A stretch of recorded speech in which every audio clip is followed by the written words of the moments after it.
여러분, 혹시 9,800원짜리 문자 메시지 하나가 나라 전체를 발칵 뒤집어 놓을 수 있다고 생각해 보셨나요? 오늘 다룰 이야기는 바로 그런 사건입니다. 아주 사소한 일에서 시작해서 대한민국 전체를 뒤흔든 국가적인 사이버 보안 위기, KT 해킹 사태를 한번 제대로 파헤쳐 보겠습니다. 정말 시작은 너무나도 사소했거든요. 그런데 말이죠, 이 작은 실금 하나가 어떻게 통신사의 심장부까지 파고드는 거대한 균열이 됐을까요? 그 미스터리, 지금부터 저와 함께 하나씩 따라가 보시죠. 자, 그럼 시간을 좀 거슬러 올라가 볼까요?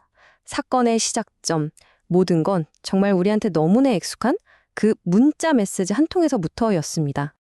어느 날이었어요. 바로 4일이었는데 KT 고객들한테서 이상한 신고가 들어오기 시작합니다. 아니, 내가 쓴 적도 없는데 9,800원이 결제됐다고 문자가 왔어요. 이런 신고들이었죠. 뭐 처음에는 다들 그냥 흔한 스미싱, 그러니까 문자 금융사기 정도로만 생각했어요. 그럴 수 있잖아요. 그리고 며칠이 지났습니다. KT가 드디어 공식 입장을 내놓았죠. 이게 바로 회사가 대중에게 처음으로 설명한 사건의 첫 번째 버전, 그러니까 외부 공격에 대한 이야기입니다. 해커들이 쓴 무기가 뭐였냐면 바로 펨토셀이라는 장비였습니다. 이게 뭐냐면요. 원래는 신호가 잘 안 터지는 음영 지역에 설치하는 아주 작은 소형 기지국이에요. 그런데 해커들이 이걸 불법으로 개조해서 길거리에 쫙 깔아놓은 겁니다. 자, 비유를 하자면요. 우리가 카페 같은 데서 아무 와이파이나 막 잡잖아요. 그것처럼 이 가짜 펨토셀 주변을 지나가기만 해도 내 핸드폰 신호가 통째로 해커한테 넘어가는 거예요. 말 그대로 디지털 덫이었던 거죠. 그럼 이 디지털 덫으로 대체 뭘 훔쳐갔을까요? 딱 세 가지 핵심 정보였습니다. 하나씩 짚어볼게요. 첫째, 우리 유심카드 고유번호, 이거 IMSI라고 하고요. 둘째, 핸드폰 기계 자체의 고유번호, 이건 IMEI라고 합니다. 뭐 사람으로 치면 주민등록번호 같은 거죠.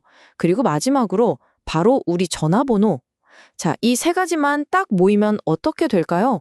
네, 사실상 특정 핸드폰 하나를 완벽하게 콕 집어서 식별할 수 있게 되는 겁니다.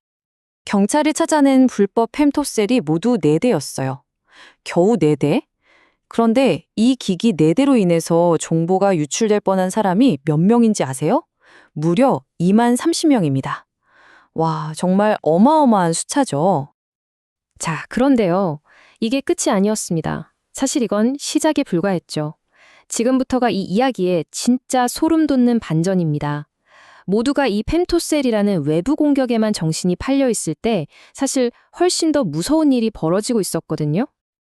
네, 맞습니다. 우리에게 알려졌던 그 펨토셀 공격은요, 정말 말 그대로 빙산의 일각이었어요.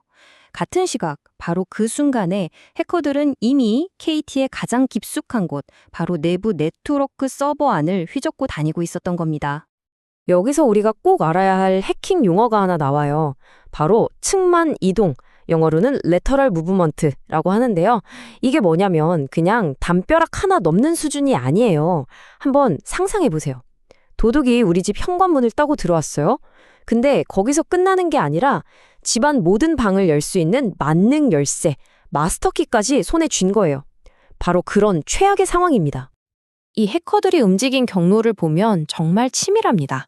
먼저 상대적으로 보안이 좀 약한 윈도우 서버 하나를 딱 뚫어요. 여기가 이제 교두보가 되는 거죠. 그리고 그 서버를 발판 삼아서 네트워크 안에 있는 다른 서버들로 옆으로 계속 옮겨가는 겁니다. 이게 끝이 아니에요. 심지어 나중에 또 들어오려고 뒷문, 우리가 백도어라고 부르는 걸 슬쩍 만들어 놓기까지 했어요.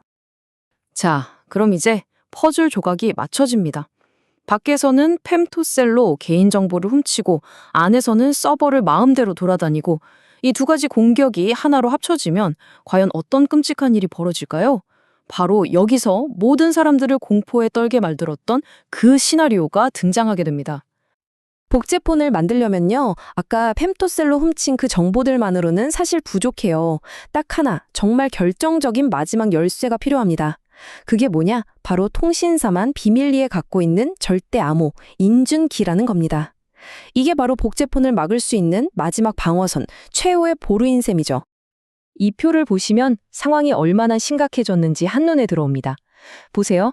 처음 11일에 KT는 뭐라고 했죠? 인증키 서버는 안전합니다. 복제포는 절대 불가능합니다. 이렇게 자신만만하게 말했어요. 그런데 18일 이후 해커가 내부망을 제 집처럼 드나들었다는 사실이 알려지자 상황이 완전히 바뀝니다. 해커가 내부망을 돌아다녔다고? 그럼 인증키 서버가 진짜 안전한지? 이젠 장담할 수 없게 됐네? 바로 이렇게 된 거죠. 사실 이 해킹 기술 자체보다 어쩌면 더 심각했던 문제가 있습니다.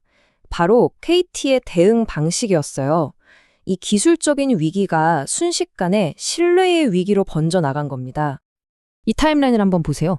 여기서 문제의 핵심이 드러납니다. 자, 15일 KT는 외부 업체로부터 서버가 해킹당했습니다. 라는 보고를 이미 받아요. 내부적으로 알고 있었던 거죠. 그런데 바로 알렸을까요? 아니요. 침묵합니다. 그리고 3일이 지난 18일 기자회견까지 다 열어서 펨토셀 얘기만 하고요. 모든 언론의 관심이 끝난 그날 밤 자정 아주 조용히 당국에 서버 해킹 사실을 신고합니다. 이건 누가 봐도 의도적으로 시간을 끈 거 아니냐 이런 비판을 피할 수가 없는 대목이죠. 그리고 KT의 대응을 한마디로 정리하면 투명성의 실패입니다. 한번 정리해 볼까요? 처음엔 해킹 당한 적 없다고 부인했죠. 그 다음엔 덜 심각한 펨토셀 이야기만 쏙 빼서 공개했고요.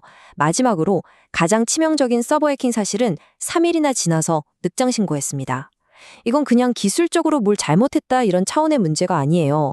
이건 고객과의 신뢰를 완전히 무너뜨린 위기 관리의 총체적인 실패라고 봐야 합니다. 자, 이렇게 모든 논란을 거치고 나서도 우리에게는 여전히 가장 중요하고 또 가장 무서운 질문 하나가 남아 있습니다. 그래서 그 해커들 내부 서버를 그렇게 자유롭게 돌아다니면서 대체 뭘 얼마나 가져갔는데? 바로 이 질문이죠. 어쩌면 이 질문에 대한 답에 이 사건의 진짜 피해 규모, 그리고 어쩌면 우리의 정보가 어디까지 흘러갔는지가 달려있을지도 모릅니다.